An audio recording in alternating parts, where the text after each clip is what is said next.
Make sure you stick around for the whole episode because we're going to take a deep dive into lowbrow art. And I just might regret asking about a killer car. You're listening to the Get Out and Drive podcast with John, custom car nerd Meyer, and Jason, old car guy Carr. We'll be bringing you gearheads everything you never wanted to know about cars and why they should be on the road and not in your garage. Are you ready to get out and drive? Well, welcome back to another fantabulistic episode of the Get Out and Drive podcast. I am John, custom car nerd Meyer. And I'm Jason, old car guy Carr. Today we have Richard Kuehl, world-renowned. He's laughing already. Yes. World-renowned lowbrow pinstripe artist. Thanks for hanging out with us, Richard. Oh, no problem. You don't have anything else to do today, right? No. He doesn't have anything to do. So, Richard, it's great to finally meet you kind of face-to-face. We've been Hello. Yes.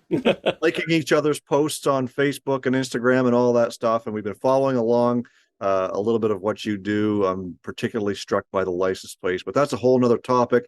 I guess we just kind of want to introduce yourself. Tell us a little bit about what it is that you do and what you call yourself on Instagram and all that stuff so people can find you. Okay. So across all my socials, I'm STLPinstripes, just mostly because I'm here in St. Louis, and I think goofy pinstriper nicknames are kind of goofy and silly and played out. Sorry, everybody. But I thought that was kind of silly, so I'm just me pinstriping things. Mostly it's found, repurposed old junk that I pick up at swap meets and flea markets and yard sales. Just stripe oddball things, random junk that I find. And then it's weirdos, pinstripes, Mr. Horsepower, the same thing that everybody's doing for the past 60 years.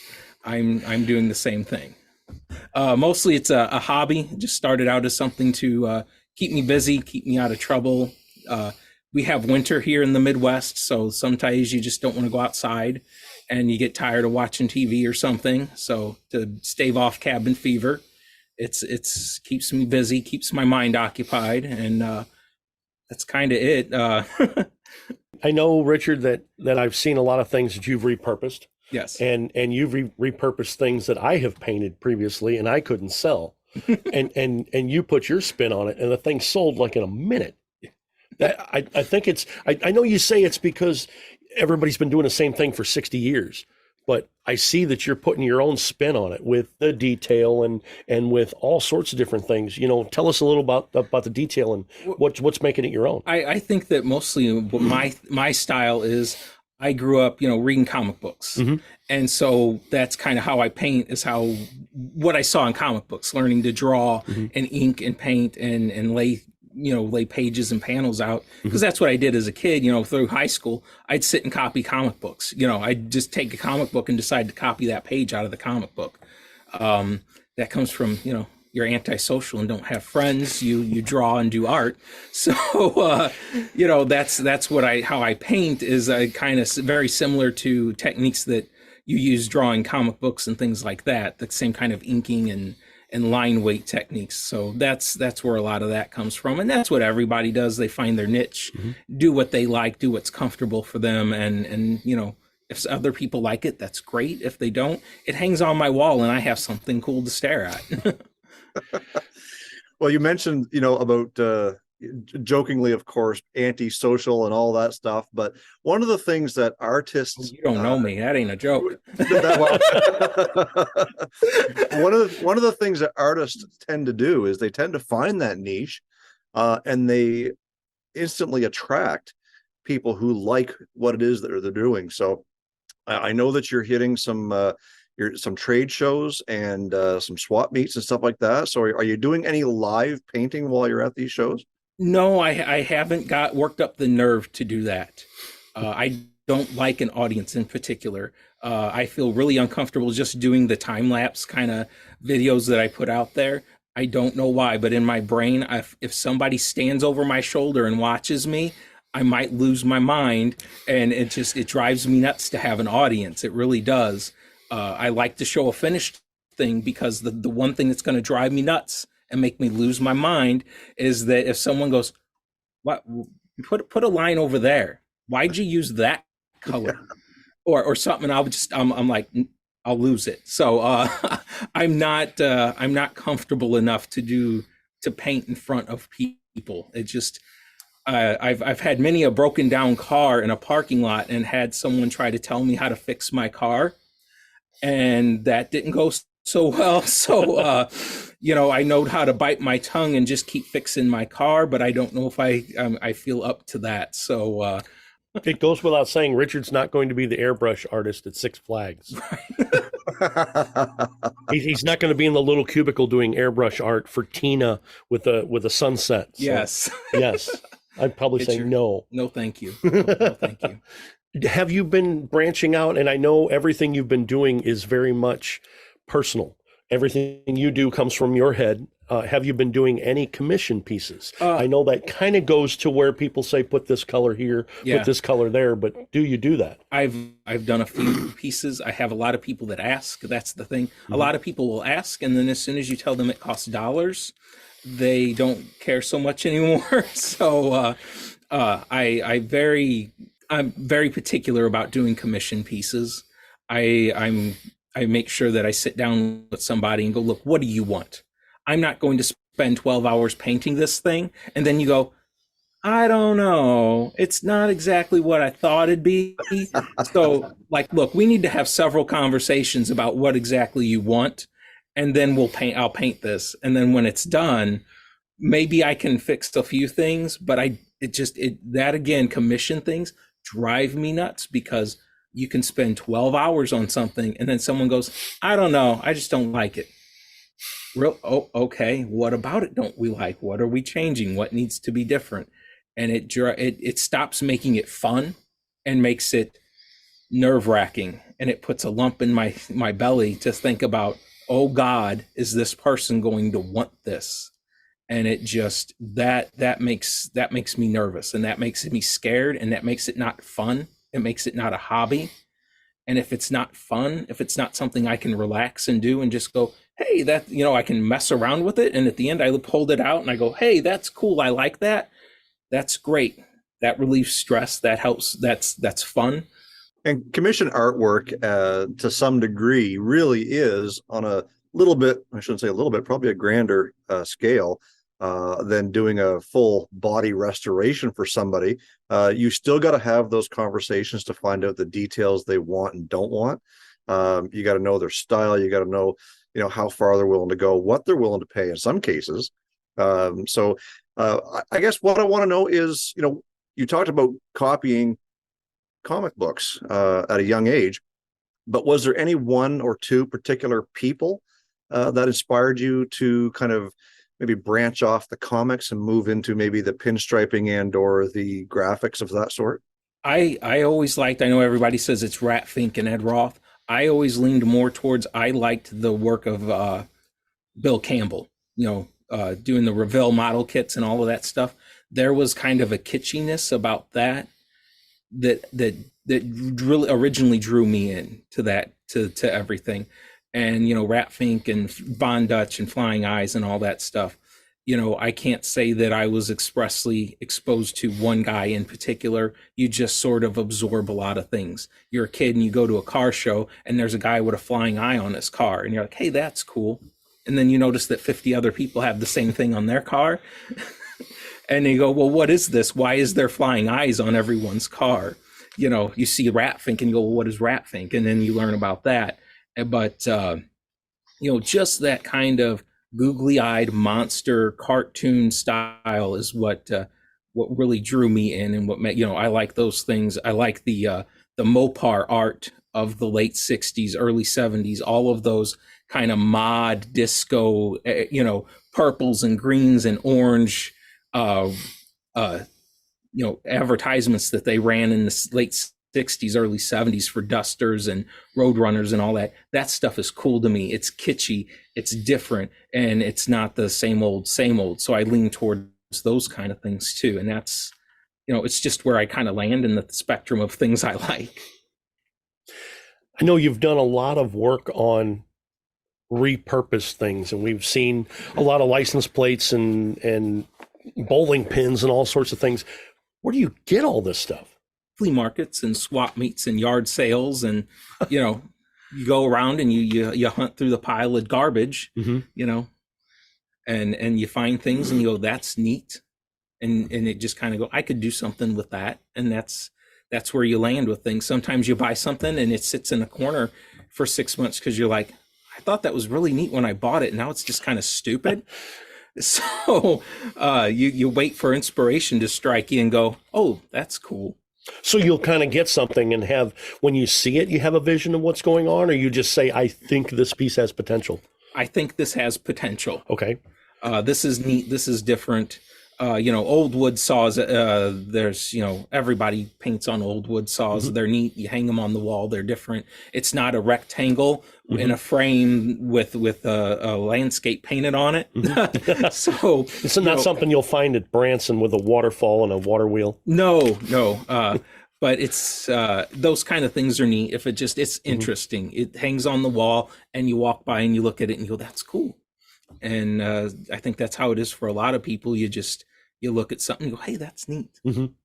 There's wood saws, any kind of old Petroliana, that's the fancy name for old oil cans. Right. That's $5 word for junk. Yes. $5 word for junk. But, that kind of stuff, anything that lends itself towards cars and automobiles, wrenches, tools, machetes and axes, that kind of stuff looks neat. It's tough guy stuff. It hangs on the wall, and it's different from the Bugs Life poster hanging on your basement wall. Right.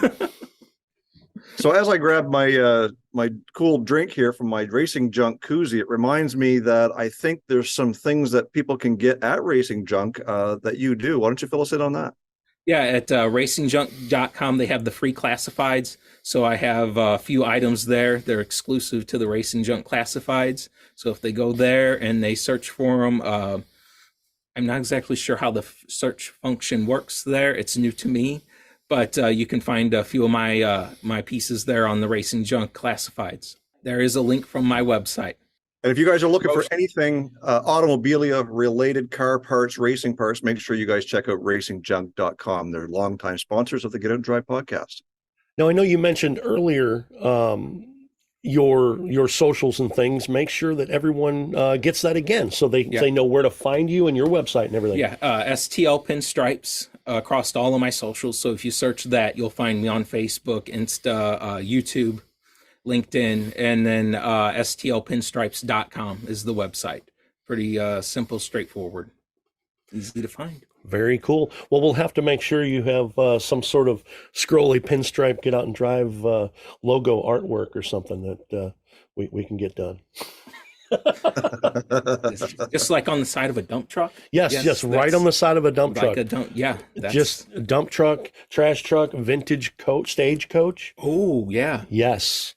Like every other artist, pieces are numbered or signed and things. Do you hide your name on your work? Not really. No. I mean, I don't put it out in front and center, but it's down in the corner. It's just RLK, my initials, and then usually put a year on it. And that's, very that's cool. Easy enough. I know, Richard, you said you are very interested in lowbrow art and pinstriping and all that type of stuff. And I love the weirdos. A muscle car with this giant angry monster coming out of it and everything. Where did pinstriping and lowbrow art and things like that, where do you think that came from? Or can you give our listeners a little bit of history of that? Sure. So, the stories I always read was that, the Barrises and, Roth and all these guys, they're out building cars. And the story I always heard, and I want to believe is true, is that to hide their sanding scratches and shrunk up bodywork, because, oh my God, they weren't perfect. They would have Von Dutch come in and stripe over the places where there was shrunk up bodywork or sanding scratches or rock chips or rock. Yes. And he would stripe over those things. And that's why a lot of his stuff is kind of goofy and crazy, because he's hiding mistakes under his stripes. and pinstriping goes way back, goes to sign painting. Sign painting goes back to stage, painting scroll work on stagecoaches and things like that. And stagecoaches are nothing but cars with horses in front of them. Right. And it just all comes forward, and how you choose to apply a skill set to a new medium is, where I think a lot of that, pinstriping kind of comes from. It's horseless carriage up to the new horseless carriage, horse carriage up to horseless carriage, right, kind of thing. And to me, it kind of evolved out of, just as hot rodding did, World War II, pinstriping, nose art, having to paint planes, things like that, and putting numbers on planes. All that stuff was done by hand. Yeah, it certainly wasn't vinyl decals. It was great to see a giant picture of some gal riding a bomb. Yeah. and all that stuff kind of evolved out into the hot rodders and everything that evolved obviously out of World War II with everything, and all of the pinstriping from airplanes came along with it. Yeah. You bring that stuff home with you, like, sign painting and painting, numbers on planes and things like that. It just, you bring that home with you, and you go, you're sitting around looking at your car and you go, I did this in the Army. I did this in the Air Corps. Right. I can paint numbers on my car. I can paint flames on my car. And, it just all lends itself from there. It was once a very utilitarian thing becomes an artistic thing. Well, it's funny how you mentioned about hiding mistakes, because on my 79 Chrysler Cordoba, my dad painted that car. My dad is not a professional by no means, but the day that we were taping off the two colors, the two-tone, on one door, we got that little curve that goes up on the B-pillar just off from the other side. And it was years later that I had it pinstriped, and the pinstriper, when he came in, he says, I can fix that. And of course he did, just by drawing the line thicker as it went around the corner on that side. He went over the other side and matched the thick line. And like I said, to the untrained eye, they would never know. We know it's there. But it's one way to correct small mistakes, maybe big ones. But I can also remember as a kid walking down the front street of my town, and the local grocery store, you would see, the newsprint painted specials of the week on the big windows. And they would have, the fancy stars and the little squigglies and this and that. And I think with technology that's out today, with digital printing, vinyl cutting, all that sort of thing has kind of taken a lot of that artwork out of modern day advertising. So those people who learned to do the paintings and the pinstriping and this and that, they've just kind of gone away, or that art has died off with an aging population. So as technology kind of comes into play, there's still a few people like yourself who really want to showcase that this art is still alive. Is there something in particular that you do that kind of keeps your mind active, or is it just you're just constantly doing something to keep going with your art? I think just, practice makes perfect. Everything is practice. What I think is something that was really good yesterday, I might think in a month that, what you did yesterday is garbage compared to what you're going to do tomorrow, because you just keep painting and working at it. And I always feel like what I've done is not as good as something maybe I've done more recently. So it comes from that. It comes from staying, just, keeping your mind sharp, paying attention to everything, cataloging everything, even if you don't realize you're doing it.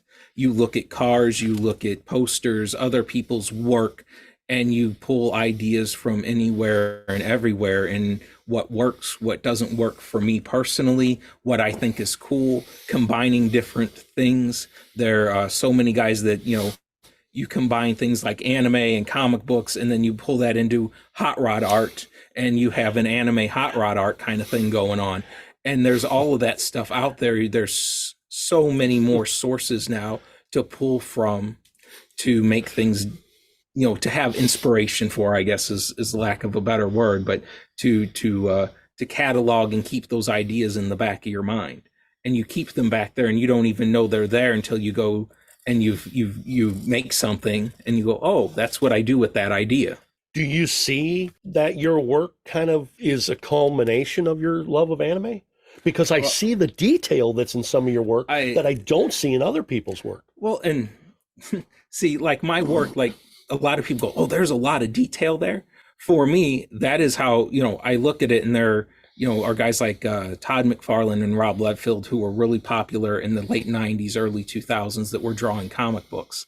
And I feel that that's kind of a lot of how, where I was coming into my stride, as far as, that was my time in high school was, and when I was really drawing and reading comic books, and that artistic style is in my painting. And to me, though, it's less detail and more of, oh, if I do a lot of the, like, more is better. So like I paint with a broad strokes when I do color, and then when I go in and I do that detail work that is the black kind of detail things, I feel like I'm covering mistakes, or I'm adding that detail, and it's not so much, it's almost like cheating, kind of, to add that detail in, because it feels easy to me to put that detail in with just a fine line and some black paint, and you can do it. You can accomplish a lot of depth. You can accomplish a lot of shade and shadow with, line weight and hatching and things like that. And so it feels kind of like I'm cheating a lot sometimes on things. I see other guys that mix and do have different styles, and I think that seems like a lot of work. And what I do feels a lot easier than what they do, Now, when I look at it, it does look like a lot of work, and it looks like a culmination of styles that you have because of your love for anime. And I see that detail in your work that I don't see in other people's work. And I think it's really cool. Well, I think it's cheating, because I'm doing it with one color instead of sitting there blending out a palette and blending from dark gray to a really light gray, or blending from one color to another. Right. I'm not working with that wet color, and I'm not, like, it doesn't look realistic, or kind of, right. I'm not doing that shade and but shadow. But you're rainbow affecting it. Yeah, kind of. It's blended with solid colors. Yeah. I mean, there's that cartoon, it's more of a cartoony style of like, here's red and here's dark red. So dark red instantly means shadow. Yes. And that it feels cheap to me. It's just, it's that cartoon kind of, if there's something that's light red and there's something that's dark red, then instantly that's a shadow, and that kind of thing. And then you go in, and maybe if you forgot to shadow something, or you want it to look round, you do that with lines instead of color. Well, that's cool. I've learned a lot watching you paint, and I've learned a lot watching things, especially, with anime. I realize that real people, unless they're odd, they don't have blue hair. Well, or blue and black hair. Well, or no hair. People are out there. They are out there. I was always at work when I worked in auto restoration, and I was always by myself, and I was over in the corner, and I was working on this nasty, busted tray table, eating lunch on this tray table all the time, and I wanted to be left alone. And I'm trying to, I never went up to the lunchroom, and I'd always sit and eat on this dirty, nasty table that I've drilled holes in and built cars on and all sorts of things. So Richard makes me this for Christmas. Richard made me this really cool thing, and it says F off, I'm eating, and it shows a whole bunch of other stuff, the flying eyeball and the food and all sorts of everything. I was scared to bring it to work to use it. So I have brought it home, since retired, but brought it home, and I think I'm going to pour, now that it's dry, I think I'm going to pour clear resin over the top of it so I can actually use it. But it sure is badass, and it's made just from an old busted tray table. Part of exactly the same thing he does to repurpose things. And like we always say, the hot rodders, they're the original recyclers. So Richard Kuehl is saving the planet. Right. I can certainly say that. Keeping things out of the landfill. Keeping things out of the landfill. So for those of you guys who are actually listening to this and not watching the interview, they just held up the tray table, and I'm about to hold up this old license plate from 1956 here in New Brunswick. So this is something along the lines, Richard, that you would find maybe at a swap meet that looks like a perfect canvas. In this case, the paint's gone around the crest here. So that's probably a great area for you to put maybe a set of moon eyes or a rat or the flying eyeball or something like that. Tell us a little bit about, what inspiration comes with a specific license plate. Is it the patina on it? Is it maybe just Tell us a little bit about how you get there. Well, I originally started painting license plates because they were cheap and plentiful, and they were a small canvas. So that was kind of why I started doing those, because I had some laying around, and I think just about everybody has a dozen or so old license plates. I just thought it would be a neat thing because everybody paints their car, and some people are secret customizers or secret hot rodders where they're not going to paint something crazy on their car. They don't want that kind of attention. They don't want that. But if that's something small like their license plate, a little just pop of something, a weirdo or some flying eyes or something on your license plate, that way it's not necessarily on your car. Forever. You're not stuck with it. It's kind of a low key nod to have, to hot rodding and weirdos and custom everything. But it's low key, because some people, they don't want that nutty. They don't want a rat fink painted on their hood, or they don't necessarily want pinstripes. They outwardly, they say that stuff's silly, and they don't want it on their perfectly restored car. But if it's on their license plate, well, then it's just, it's not part of the car so much. It's like wearing a rat fink tie to and a perfectly good suit. Yes. Or hiding your tattoo under a sock. Yeah. Yes. That kind of thing. So that's where, that's kind of what I had the idea for those was, it was a little nod. It's something you could click on your car to show and walk away, and it's just a little pop of interest to your car. It's something you can just hang up in your office. It's not a big obnoxious piece. It's something easy that if you wanted to hang it in the office or at home, and it's something small, but yet it's there. You know what it is. It's cool, and it doesn't take up an entire wall too, because you get some things like saws or other pieces, you have to have a shelf, or you have to have a wall, or maybe the family thinks it's stupid and they don't know why it's hanging on the wall. But if it's low key, that you can kind of stick it in a corner and it's yours and enjoy it. So that's what I was kind of started out with those plates, was they were just small, and it was kind of a low key nod to, hey, I'm a hot rodder kind of thing, but very low key. John, did you get a chance to get out and drive last weekend? I did. I drove to Gateway Classic Cars in O'Fallon, Illinois to meet with Eliza. She's part of the public relations team at Gateway Classic Cars. I took a tour and joined Eliza for her Facebook segment, Live with Eliza. How can we see Live with Eliza with our own John Meyer as the special guest star?